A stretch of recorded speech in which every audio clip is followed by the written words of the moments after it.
ప్రేమకి అసలైన పరీక్ష ఎప్పుడు ఎదురవుతుంది? కాలంతోనే కదా. ఈరోజు మనం అలాంటి ఒక అద్భుతమైన ప్రేమ కథ గురించి మాట్లాడుకుందాం. సహనం, నమ్మకం, ఇంకా ఎప్పటికీ తరగని ప్రేమ చివరికి ఎలా గెలుస్తాయో చూద్దాం.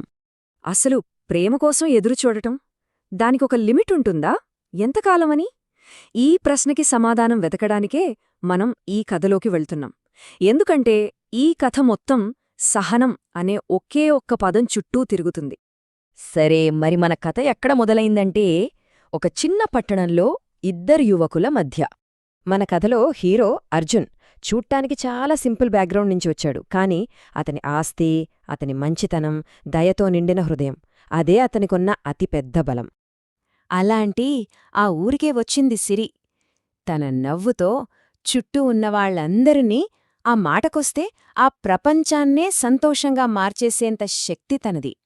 వాళ్ళిద్దరూ కలిసింది కాలేజ్ ఫస్ట్ డే. ఒక చిన్న హెల్ప్ అంతే. అక్కడితో వాళ్ల ఫ్రెండ్షిప్ మొదలైంది. రోజూ కలిసి కాలేజ్కి నడుచుకుంటూ వెళ్లడం, లంచ్ షేర్ చేసుకోవడం, ఇలా చిన్న చిన్న సంతోషాలతో వాళ్ల రోజులు గడిచిపోయాయి.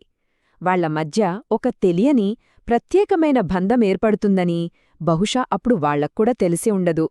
సో అలా స్నేహంగా మొదలైన వాళ్ల ప్రయాణం ఇప్పుడు ఒక చాలా ముఖ్యమైన మలుపు తీసుకోబోతోంది.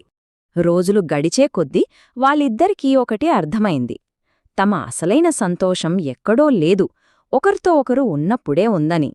ఆ ఫీలింగ్ వాళ్లకు నెమ్మదిగా అర్థమవ్వడం మొదలైంది.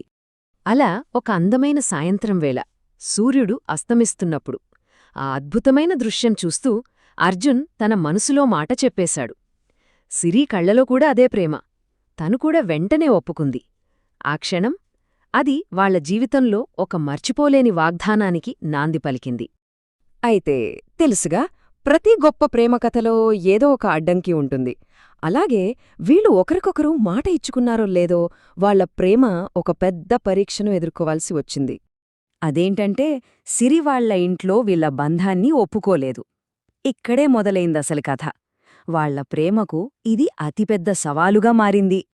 ఇక్కడ్నించి వాళ్ల ప్రేమకి, సహనానికి అసలైన పరీక్ష మొదలైంది. అర్జున్ మళ్ళీ తిరిగి వస్తానని మాట ఇచ్చి ఒక మంచి భవిష్యత్తులో నిర్మించుకోడానికి కన్నీళ్లతో బయలుదేరాడు. ఒకటి కాదు, రెండు కాదు, సంవత్సరాలు గడిచిపోయాయి. వాళ్ల మధ్య దూరం పెరిగింది, కాని నమ్మకం మాత్రం అస్సలు తగ్గలేదు. నిజానికి ఆ నిరీక్షణ వాళ్ల బంధాన్ని మరింత బలపరిచింది. సో ఇన్నాళ్ల వాళ్ల నిరీక్షణ ఫలించే సమయం ఇప్పుడు రానే వచ్చింది. అనుకున్నట్టే అర్జున్ తిరిగి వచ్చాడు. కాని ఖాళీ చేతులతో కాదు. తను అనుకున్నది సాధించి ఒక సక్సెస్ఫుల్ వ్యక్తిగా తను ఇచ్చిన మాటను నిలబెట్టుకోవడానికి తిరిగొచ్చాడు. సంవత్సరాలు గడిచినా కొంచెం కూడా తగ్గని అర్జున్ ప్రేమ, అతని నిజాయితీ, ఇవన్నీ చూసి సిరి వాళ్ల కుటుంబం మనసు కరిగింది. వాళ్ల ప్రేమని అర్థం చేసుకున్నారు. చివరికి వాళ్ల పెళ్లికి అంగీకరించారు. అంతే, ఇన్నాళ్ల నిరీక్షణ ఫలించింది. వాళ్ళు కన్న కలలు నిజమయ్యాయి. వాళ్ల సహనం గెలిచింది, ప్రేమ గెలిచింది. చివరికి పెళ్లిబంధంతో ఒక్కటయ్యారు. సరే, ఇంత దూరం వచ్చాం కదా, అసలు ఈ కథ ప్రేమ గురించి మనకు ఏం చెప్తోంది? మనమేం నేర్చుకోవాలి?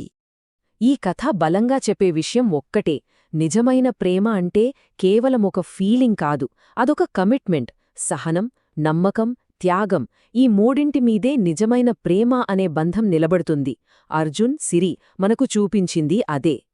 చివరగా ఈ కథ మనందరికీ ఒక శక్తివంతమైన విషయాన్ని గుర్తుచేస్తోంది. ప్రేమ నిజమైతే దూరం కూడా దాన్ని ఓడించలేదు. అవును, కాలంగాని దూరంగాని ఏదీ నిజమైన ప్రేమని ఓడించలేదు. ఇది కేవలం కథ మాత్రమే కాదు, ప్రేమకున్న అసలైన శక్తికి ఒక నిలువెత్తు నిదర్శనం.